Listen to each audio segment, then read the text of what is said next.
there is a new class of assets called immortal assets. And what they are is they're essentially glitched assets where if you go to the account quality section, it shows that they are completely restricted, right? So if you go to the account quality on the profile, it's everything's red, right? You should not be able to run ads. And then if you go to the business manager section, the business manager is completely red. You should not be able to use it. However, with the business managers, it was a glitch where even though the business manager was completely red, you were able to attach an agency ad account to it and still run ads. Hey, what's up? This is Stan, co-founder of Multilogin, and today we are in another podcast episode where we discuss various business practices in industries such as e-commerce, dropshipping, affiliate marketing, and so on. And today's a very special guest. His name is Josh Evans, and he runs a dropshipping network, which is a large-scale collection of dropshipping websites and stores. His ad spend is between 400,000 and 750,000 US dollars per month, and last year they have generated just under 11 million US dollars in revenue. He's also an owner of Future Commerce Discord group that helped 2,000 people reach stability with their e-commerce operations. Josh, what's up? Really happy to see you here. What's up, man? It's always good to talk to you. I'm a big fan of your software, so it's only right that we finally did a podcast together. Definitely, man. Tell me, Josh, what is your business model? How does the dropshipping business model works? Just in 2 words. Yeah, so I do something a little bit different. We call it a dropshipping network, which is essentially once you find a product that works, you duplicate the store multiple times. One of the biggest issues with dropshipping is inconsistent income. People will go up and down and up and down. And especially with, like, for example, if your store is doing really well on Facebook and then your Facebook gets banned, well, now you have no income. So what we do is we duplicate our stores multiple times, depending on how big of a winner the product is. So that way we can scale it on multiple different avenues and always have consistent income, whether if one goes down, we still have two or three that are up. So that's kind of the whole concept of a drop shipping network, as we call it. And it's just really good business model. And I recommend everyone try it out. Right, but it's still drop shipping, right? So you still don't hold inventory. You still Yep. kind of like open these shops and then you sell to people and then you use these drop It's the shipping yeah, sources. it's the exact same concept. And personally, I'm not a huge guy on buying inventory in bulk. It's not really my style, unless if it's like a Chinese New Year time where the supplier just quite literally can't, ship out orders, then for sure. But I really like the concept of not having a bunch of overhead, just in case if you really do get permanently banned and now you're holding a bunch of inventory. So we really try and look for like a no risk business model. And that's why I really do like drop shipping. Really cool, really interesting. Never heard about that. People usually kind of like drop ship from Amazon or just create shops and websites and then really focus on that one shop. That's really cool. I do want to ask you, like, how did you start and why did you decide to go into drop shipping in the first place? Well, okay, a few things. So I was a bit of a bad kid in school, and I knew that I did not want to go to college. I actually had a full ride scholarship opportunity for sports, but I ended up throwing it away. My parents were very mad at me, so they kicked me out of the house. And then I went to go live with my friend for a summer, and I was introduced to actually Amazon first, Amazon FBA. And then one of my other friends showed me Shopify. And the only reason that I chose Shopify was because I thought it'd be cool to show girls that I owned my own website. The dumbest reason of all time, but it worked out. And yeah, I just really started to dive into it and I realized that this could provide me a lifestyle that I wanted, which is being able to pretty much work from wherever you are. Like, for example, you're in a hotel right now and you're able to work, which I think is amazing, right? So with a traditional job, you usually can't do that. So that's kind of why I decided to dive in. And then once I realized that, especially with Shopify, the scale is unlimited. You can create as many stores as you want. You can more or less scale as hard as you want, depending on how much processing power you have. It just seemed like an absolute no-brainer. And of course, there are struggles along the way, but through time and persistence, we made it. So I'm happy. That's really cool. You sometimes take a lot of things for granted, and you just remind me that yeah, that's really cool that you can simply just like start working. It's basically like these jobs in IT that you can just simply work anywhere. So, can you tell me, does like Shopify help pick up girls? Well, I can definitely tell you in the beginning, it did not. I thought it was gonna be some crazy thing where I was like, "Oh, I own my own website. Look at this." Nobody cared, by the way. I thought, yeah, I thought it was just gonna be a game changer in the beginning, but once you start to make more money, the lifestyle comes with it, and that's what Yeah. changes everything. But yeah, just owning your own website, no, that does absolutely nothing, unfortunately. Here, look, this is my website. Yeah, Look at the size of the footer of that website. yeah, they don't even care. They're like, Anyway, okay. you said that there's been a lot of struggles during your path, during your journey. Tell me about like the most difficult challenge you encountered while building this network. Yeah. So quite a few. Obviously, there's the obvious ones that everyone's been through, like payment processor holds and things like this, inventory problems. But I had mentioned this to you when we had our private talk, and that is so by we, I mean me and my business partner, his name is Omar. We run all of our stores together. I could not do this by myself. So shout out to Omar. We had partnered with two guys who I'm not going to give them any popularity. I don't want to say their names, but there's two European guys who we had partnered with, and they were the ones who really showed us what a multi-login setup looked like, right? So they saw the scale that we were doing. They said, "Hey, we want to run a whole multi-login setup for you. We'll swap out profiles, we'll swap out business managers, we'll do it all for you." And it was working really well at first, and I just had this feeling in the back of my head that we should probably learn how to do this all ourselves just in case if something goes wrong. Sure enough, we ended up becoming, more or less an affiliate. Like we kind of white labeled their service and pitched it as our own, and it went extremely well. We had so many signups because it was such a good deal. And what ended up happening is we grew it so much that when it came time for them to pay us our money, because we had made them a lot of money, they eventually just poof, Hmm. disappeared, and it came to this point where, you know, everything was with them, right? The multi-login account was with them. All the profiles, the business managers, they had access to all of them, and all of our stores were running on it. So we quite literally had to pause absolutely everything, rebuild the whole setup ourselves, and then relaunch it. And this was during a time when I'm sure you remember like the election time in the United States where Facebook was extremely strict. Everything was going down one after the other after the other. So that was a time that I'll never forget. And it just really reminded me to be prepared for the absolute worst. And it was a blessing in disguise because now, I mean, we've talked about this before. I love multi-login. So now I have a really good grasp of the software, how to use it, the best practices, things like that. It's funny that you tell a story that Europeans scammed you because usually it's Russians who scam you. And I have nothing against because I'm myself a Russian. So, Yeah. so it's funny that actually like Europeans did that to you. But I assume you've said that you've recovered. Can you tell me, like, I know that you also teach about this stuff in your Discord groups, and I actually like reached out to a couple of users who are also following your Discord group and received quite positive feedback, right? So this type of stuff that you tell them is not only something that a newbie will want to hear. There's also advanced guys that learned a lot from you, so which is really cool. Really like a lot of infopreneurs, they just take out this stuff out there and recycle the content and just like tell those bits of content that everybody knows. But your content is really cool, really interesting.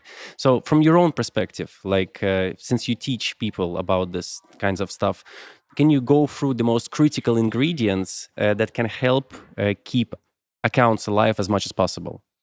Well, I think first thing is obviously I'm very biased. I love multi-login, right? So one is having a good setup, Hmm. making sure you're using good proxies. We personally use mobile proxies. That's what we've seen work best for us. Other people have different opinions, but for us, we've seen that mobile proxies work best.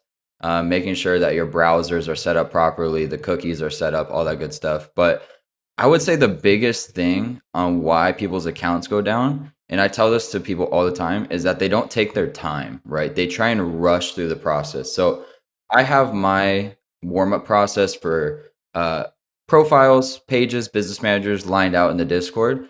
And a lot of times people say, why is it so long, right? Like, why do I have to do all these steps? And I tell them, you don't have to.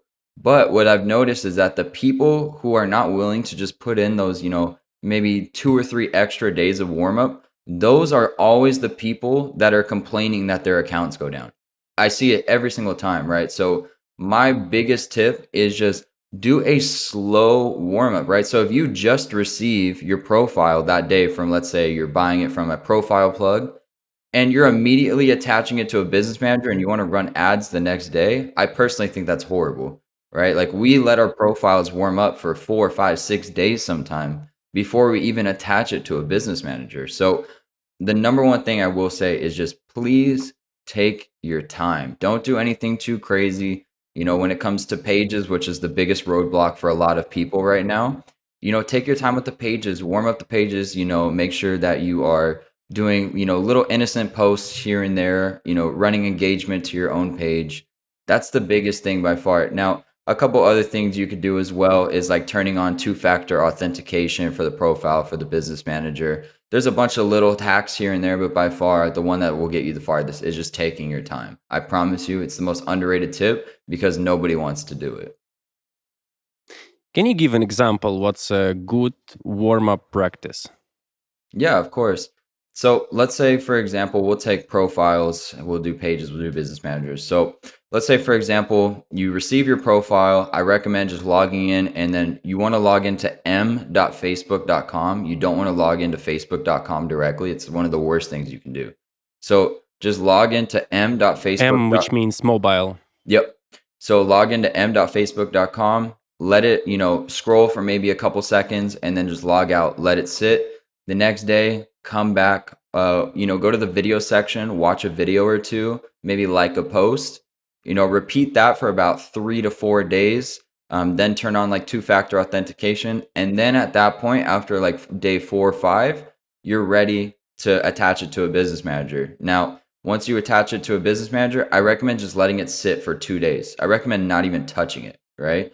So once it's attached to the business manager, let it sit for 2 days, then day by day. So day one, okay, let's go ahead and set up your pixel. Day two, let's set up your domain, right? So I recommend doing this really slow burn process. And yes, of course it takes time, right? But I've noticed that it keeps accounts alive for longer than anything that we've seen. And then for pages, once you receive it, go ahead and fill out. There's like a 14-step checklist. You want to make sure all of those are filled out. Once those are filled out, do one post and then do another post for about another 2 or 3 days. And then you can start warming up your page. I recommend warming it up with page post engagement spend and not going straight into conversions. Most of the time, if you launch straight into conversions, it'll go down. But if you launch it with engagement spend, then what will happen is Facebook will have a track record of your page having, no sort of negative customer feedback and a bunch of positive spend, and it'll keep the page up for longer. Really, really interesting. Can you tell me what are Immortal BMs? When we started talking on our intro call, you tell that there's a thing called Immortal BMs. BMs meaning business managers. What's Yeah. that? So I want to preface something. I'll explain what these are. I will say, so we had a call. Unfortunately, they have been patched since then, but I want to explain something to Right? everyone. So there's two things. There's Immortal BMs and Immortal Profiles. Immortal Profiles still work. Immortal BMs, unfortunately, have been patched, but I will explain what they are. So there is a new class of assets called immortal assets. And what they are is they're essentially glitched assets where if you go to the account quality section, it shows that they are completely restricted, right? So if you go to the account quality on the profile, it's everything is red, right? You should not be able to run ads. And then if you go to the business manager section, the business manager is completely red. You should not be able to use it. However, with the business managers, it was a glitch where even though the business manager was completely red, you were able to attach an agency ad account to it and still run ads. Now, that has since been patched. However, Immortal profiles are still a thing where the profile is completely red. However, you're still able to run ads. You're still able to create ads, duplicate ads.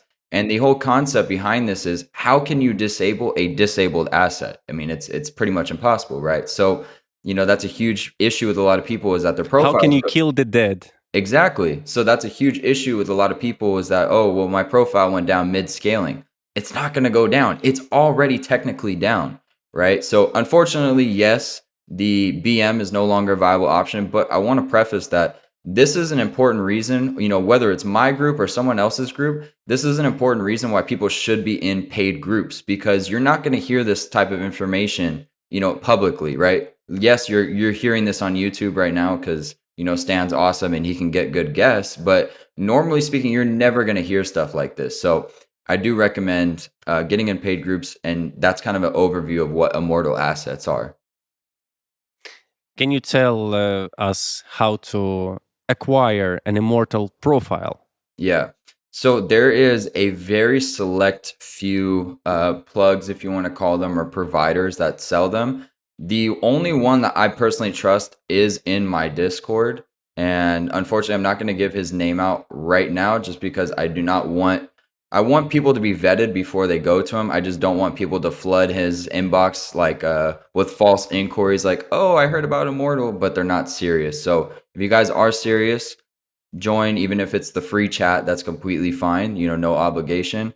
He is in the Discord and you guys will be able to chat with him, and he's the one who I only trust with Immortal assets. So, in order for immortal assets to work, you do have to have access to an agency account. Is that right? So the Immortal profiles, since those are the ones that currently still work, you can use those with regular accounts as well. It was previously with the Immortal BM that you need an agency account. However, I still do recommend using an agency account along with the Immortal profiles just because it's really going to give you that extra layer of, keeping you up, keeping you alive, especially now going into Q4. It always gets super strict with Facebook. So the more that you can do to set yourself up for success is what I'd recommend. So yes, I still do recommend using an agency account with the Immortal profiles. Right. So it's basically you have an agency account, and then the agency account will invite the immortal profile to do the dirty work. Is that right? Yes, exactly. Really interesting. Can you use this setup to run Grey Hat, for example? What do you think? Yeah, I think you can pretty much use it for anything. So, for example, it's very much dependent upon your agency account provider, right? So, every agency account is going to have a different level of leniency. So, it's whatever one you choose to work with. I have my preferred one, but whichever one you guys prefer to work with, you guys just need to reach out to them and clearly ask them, hey, I want to run, let's say, a very aggressive beauty offer, or I want to run a Nutra offer. And for those of you guys who don't know what Nutra means, it's basically like supplements, pills, things like this, right? So you need to ask them ahead of time, hey, what do you guys allow? What can you guys get approved? And yes, I think it is perfect for those types of offers. But it's just important, first of all, that you guys, get on the same page as your agency. With regular accounts, I don't really recommend doing these sorts of offers just because more often than not, even if you get something approved, it's only going to be approved for a little bit, and then Facebook will inevitably disable your ads. I see. I see. Very, very interesting. We do have to find like these little tricks and strategies how to make accounts more alive. Is there anything else you can share with the audience regarding keeping Facebook ad accounts alive longer, especially for those who are, let's say, doing Grey Hat? Yeah. I just think one of the biggest thing is just actually not getting attached to specific accounts. I see this all the time that people they get attached to an account. They're like, "Oh, my one account went down." You guys have to understand the nature of Facebook, and it's that accounts are going to go down, right? So you shouldn't have this expectation that you're going to keep accounts alive forever. But one thing I can say is, listen, technically not supposed to say this, but this is just a complete hypothetical, of course. Hypothetically speaking, there are certain instances where, you may or may not know someone who works at Facebook that can get accounts back, that can get pages back, that can get business managers back. Now, of course, this is just, theory, right? This would never be a real thing. But yes, this is, of course, hypothetically possible, and it's a great way to get assets back. So we'll leave it at that. Right. Okay. Now you left us at a cliffhanger, man. Yeah. Well, What do you think? Like, let's think hypothetically. Then, can you tell me what do you think? What Facebook looks for when trying to ban an account? I think the number one thing they look for, this is just my personal opinion, is activity that's out of the normal, right? So when you think about it, Facebook has, I mean, probably billions of data points at this point about what the actual activity of a normal user looks like, right? So that's kind of what I was saying earlier when, if you just get a profile and then you immediately log into it for the first time in like 5 years and then just immediately go to a business manager, that's pretty out of the normal, right? Or if you just start running ads on a business manager and then, on day 2, you immediately ramp the ad spend up to as high as it can go for the BM, right? That's very out of normal behavior. So you kind of want to think like, okay, what would the average user of Facebook do? Now, obviously, every user is different. I completely understand this. But you need to think as a whole, what do you think Facebook is going to look for? So just average user, so just scrolling, right? And this is why we hire VAs. We use onlinejobs.ph, which I think personally I like it better than Upwork. But we hire VAs to every single day go in, scroll on the profiles, watch some videos, like some posts. We also pay them to post on the page. Literally, it could just be something as simple as writing a message like, I hope everyone following has a great day, and then just like your own stuff, right? Just very simple things like this. You just want to show Facebook that you are a real legitimate user. And also, too, when it comes to using multi-login, you want to make sure that your cookies are in place, right? Your browser fingerprint is good. You don't want to make it seem out of the ordinary. Like if your browser, if the only thing that you ever did is just immediately go to Facebook, well, they're going to understand. So you want to make sure that you use like the cookie robot and you get everything set up properly so that your browser fingerprint looks like a legitimate user. So that's by far the biggest thing is you just want to look like a real person. This is a very, very good point, right? So we've also spotted this maybe around 4 years ago that Facebook and Google and other big websites like Amazon, eBay as well, they heavily rely on a thing we call behavioral analysis, right? So you can analyze browser fingerprints, you can check IPs if they are proxies or not, but ultimately these websites, they rely on behavioral analysis, yet that we can speculate that if these are neural networks or just simple algorithms, but they do look at that. Actually, one of the tips I just remembered is one thing how you can show Facebook that it's a legit user is that you logged in into that account from a mobile device, because that's like totally normal. I think you also, Josh, have a mobile phone where you have your Facebook account logged in. And one thing you can do is you can create an Android profile and basically log in with another account that you also have in another browser profile. And this kind of can show that this account has been logged in from multiple devices. One of them is being mobile. Do Yeah. you utilize that practice by any chance? No, we don't, but I think that's a very interesting concept. Like I said, we use a mobile proxy and we go to m.facebook.com. As of right now, I've seen that's working just Right. fine, but I think what you just said is a really great concept that myself and other people should test out. Cool. Man, this is very interesting stuff. I think we can go on and on, but we want to try to make it short. Just to wrap up, what do you think? Can you tell me and the audience what's your dream? Like, what do you want to achieve with all of this? Wow. Okay. So I pretty much plan on slimming down these collection of stores to about 5 to 10 like all-star stores, running those, hopefully exiting them within the next 1 to 2 years. Me and my business partner really have to sit down and talk about our exit plan. Once that is complete, I plan on launching my tequila brand that I've been working on. I happen to really love tequila. So next year I will be going to Mexico. I'll be formulating everything, and then that will be my huge passion project for the next 5 to 10 years. But after that, it's really just having a family and enjoying my life because really there's no point in being successful and making money if you can't enjoy your life afterwards. So that's my whole plan, building a tequila brand, exiting it, and just enjoying life with my family. That's going to be the biggest thing for me. And I'm excited for it.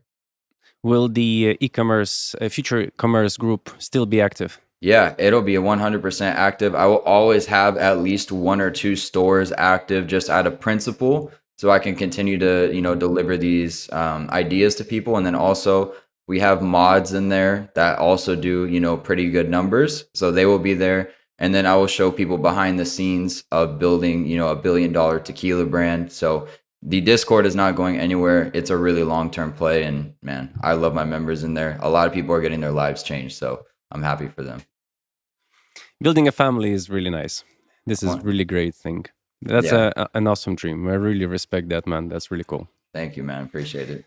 Josh, thanks very much for coming. I think this information is very useful to our audience. I hope you like this, guys. If you're interested in Josh's work, definitely check out his Discord group. The link will be in the description below. YouTubers say subscribe. You can also subscribe to Twitter channel, anything like that. If you're interested, have to say those words. And a big, big thanks to Josh. Man, thanks very much for coming. It's very interesting. Awesome, man. It's always good to talk to you. Whenever you want, I'm always down to come and give some value to your people. So thank you for having me. See you, man. All right, peace.